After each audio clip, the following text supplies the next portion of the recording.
And when you're ready, Guy, take us away, mate. Hey, Glenn, Guy Havelt here from One News, mate. I hope you're well. Good to see you.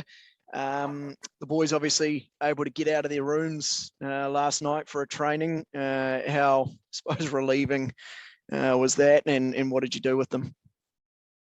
Yeah, mate, it was really, really good to get out there. Actually, just to go to a new stadium and train under lights was a bit of a novelty for some of us because we're not really used to that. So, look, it was just a bit of a run around, really, just to get a bit of a feel for the environment, feel for the conditions, feel for the climate. I was going to say feel for the wind, but coming from Wellington, it's certainly not the wind here that we have over in Wellington. So it's just getting a bit of an understanding of our environment, training-wise and game-wise, over the next 7 days. So it was a good little run around. The guys were pretty eager to get out there and have a run around and hit some balls, so to speak. Mate, I just wanted to ask a little bit about you, really, and how you've kind of found being in charge of this team and what you've learned over the last couple of weeks, and anything different to kind of what you'd experienced as a coach previously.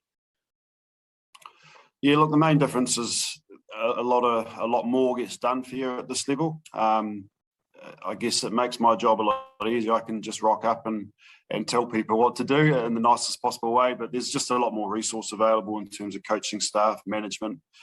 You turn up to grounds, everything's laid out in terms of drinks and the gear's all laid out, hotels, meals, everything's just done for you. So from that respect, yeah, it's been, I guess, good because domestically, it's not like that. You're kind of a jack of all trades, doing every little bits and pieces. So that's allowed me, I guess, to sit a little bit more above everything and look at things a bit more strategically, along with Gary back in New Zealand. Just look at selection, look at I guess, planning for this team and planning for the World Cup and what that looks like for playing roles and opportunities. So, like, I've really enjoyed that and certainly really enjoyed working with Tom Latham. He's a very experienced international cricketer, so to sit side by side with him and talk cricket and tactics and game plans has been pretty cool. It's been a bit of a dream, to be honest, just watching a player that I've idolised on the TV, having that opportunity to work with him. So absolutely loving the experience so far and looking forward to what's going to come in the next couple of weeks in Pakistan. Love it, mate. Nice. Thank you. Thanks, Guy. We'll go to Mohammed Shafique. Yes, Glenn, thank you very much. I just want to ask that you spoke about the conditions, Robert Pindy, and in Pakistan. And usually the conditions favor the home side. You have been in Bangladesh, and we saw there that your batters struggled a lot there against the spinners. Do you think that spinners are going to play a crucial role once again? And secondly, would you like to please tell us what is the difference between coaching a T20 side and an ODI side? Yeah, look, I think in terms of the spinners, I guess if anything to go by from the training facilities yesterday, spin will play a part. I don't believe it will play as big a part as it did in Bangladesh because they were probably extreme conditions. I guess looking at the recent series here against Zimbabwe, or recent as in the last couple of years, played at Rawalpindi, it looked to be 250, in between 250, 280 being a good score. So that suggests it's a good batting wicket. So look, I think we'll gather as much information as we can, training over the next couple of days.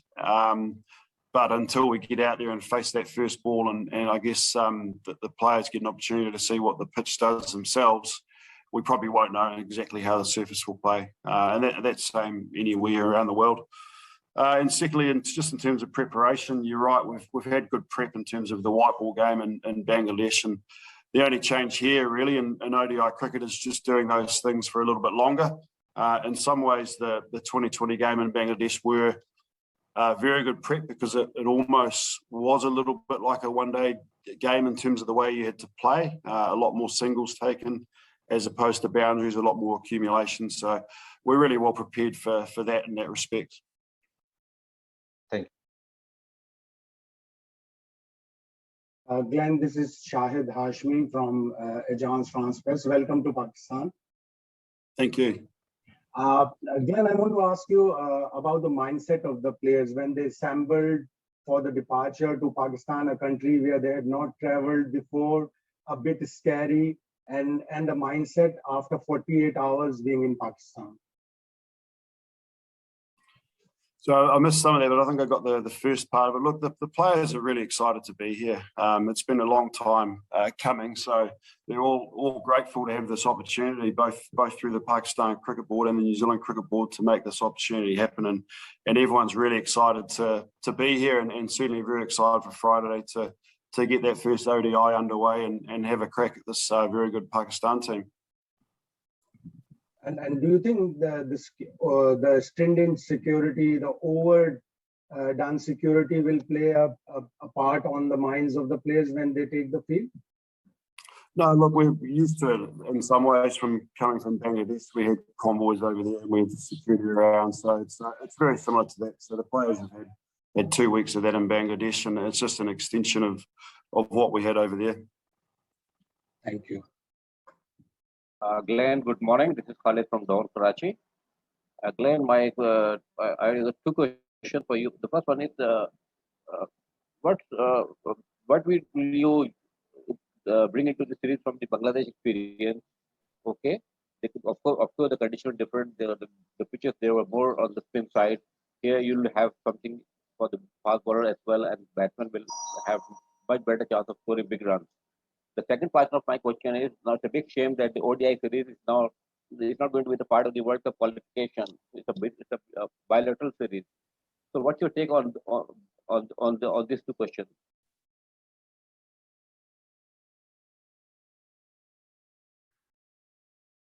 Yeah, again, it cut out a little bit, but I think I got the most of it. Look, I think in terms of the surfaces, you're right. I believe just from the information we've had and just from the brief training yesterday, that the fast bowlers will probably play a bit more of a role, certainly than what they did in Bangladesh. And we've got, I guess, an attack to match that, given the selections that were done back in home. And can you just repeat the second part of the question, because it did cut out quite a bit? Yeah, Glenn, my second question is, now this series is not going to, the ODI series is not going to be part of the World Cup qualification. Now it's a bilateral series. Do you think there will be, level of intensity won't be as much as we would have hoped for?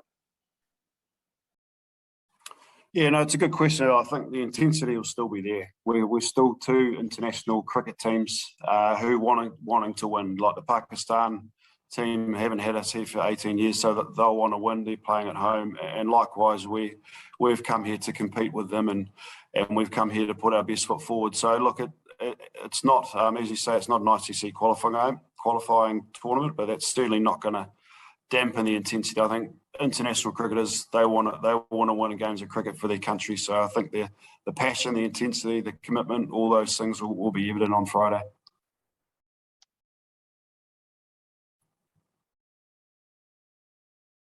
Thank you, Khalid. Pockers, if we could just quickly, before we go to Mohish Shah, could you just slightly move to your right and back a little bit? Yeah, and just back a little. Yeah, that's great, mate. Mohish Shah, over to you, mate. Yeah, this is Mohish Shah from the news here in Islamabad. Welcome to you in Islamabad. My question is regarding your performance, New Zealand's performance in recent times. You have almost won the World Cup, no doubt about that. I think it was very close. I'm talking about 50 over the side. Then you went on to win the Test Championship, World Test Championship. And now how you feel, how you rate New Zealand team for the T20 World Cup? Do you think your team is as prepared as they were for the Test Championship as they are now for the T20 World Cup? Thank you. Yeah, New Zealand, they've got a very settled squad and a very well-performed squad in the 2020s arena. Certainly been playing very well at home the last couple of years. So the big test, not just for New Zealand team, but any team over in the UAE, will be the adjustment to what the conditions are like, and I guess especially after a full IPL or second half of the IPL played over there. So look, I think there's a number of teams that are going to be in for it. I can see six to eight teams competing for that World Cup, which is a great thing for world cricket, that there's so many teams that are being spoken about in terms of that tournament. So look, New Zealand have been performing very well over the last couple of years, and they'll go into that tournament like they have the other ones with a lot of confidence to put their best foot forward.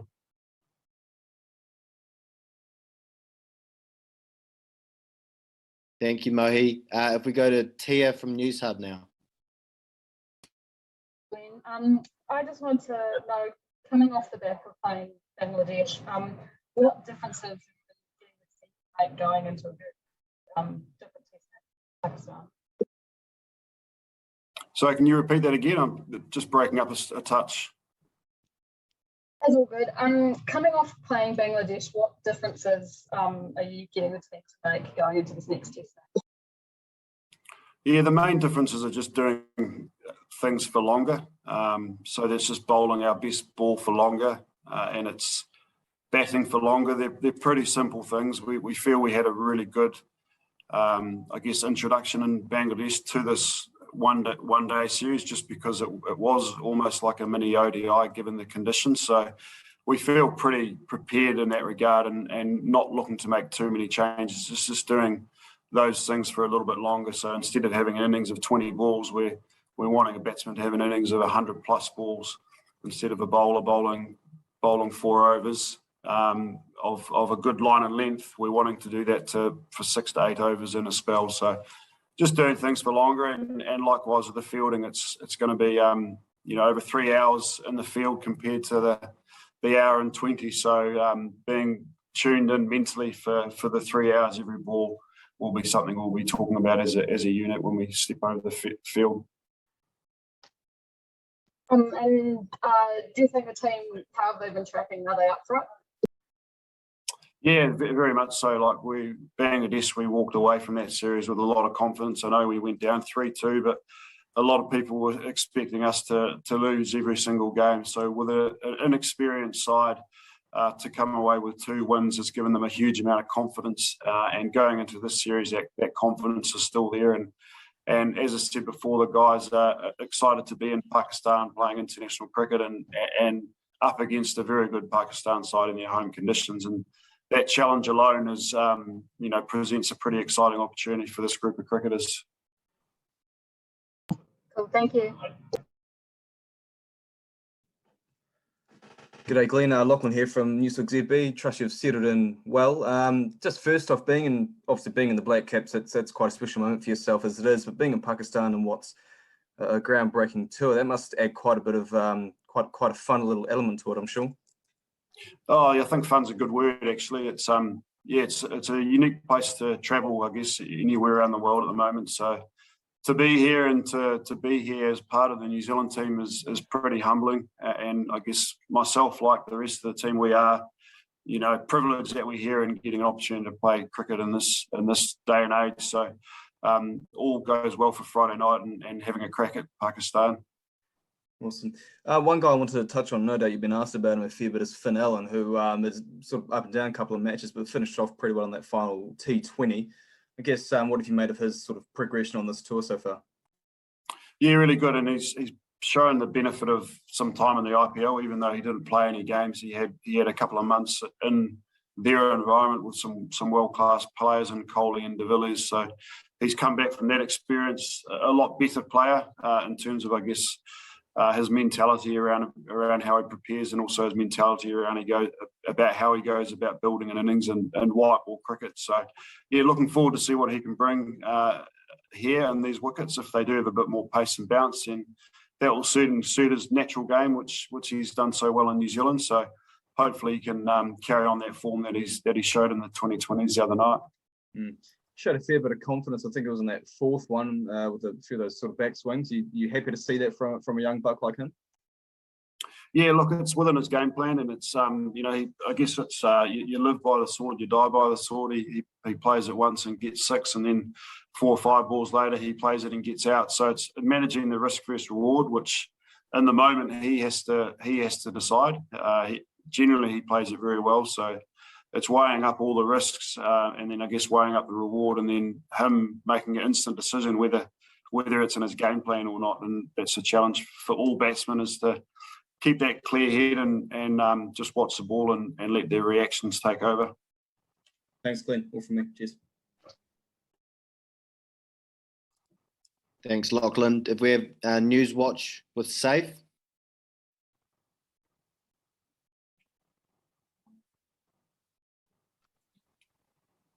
Are you there, News Watch? News Watch. Not there. We'll move on to Muzamil Asif. Yes, thank you so much. Hello, can you hear me? Yes, I can hear you. Okay. I just want to ask that as an interim coach and having a second strength side, what the plan has been given to you? Like you don't have your main players in this side who will most probably participate in the T20 World Cup. So firstly, what's the target given to you about these players? And secondly, don't you think that players, be it from New Zealand, Australia, or any other country who plays cricket, have prioritized league cricket more than national duty? Yeah, look, the great thing about this tour is that it's an opportunity for these players and for New Zealand cricket to continue building depth, and that's been a huge influence in the success over the team over the last 3 or 4 years. We do have a lot of experienced cricketers in this group that have played, albeit maybe other formats for New Zealand, but having some younger, inexperienced guys in the team who haven't played much international cricket has been invaluable for them and the learning opportunities they're getting, both from a playing perspective, but also from leaning on some of those senior figures that have been around. So, that's going to prove, dividends in the future for New Zealand cricket and for this group that hopefully in time to come will play a lot of international cricket. And I think in terms of the league cricket, it's the way of the world now. There's leagues all over the world playing, so I guess that's something for the players to answer individually as to what they want to do, where their priorities lie, whether it's international cricket or whether it's playing leagues, and that's for them to answer, I guess. I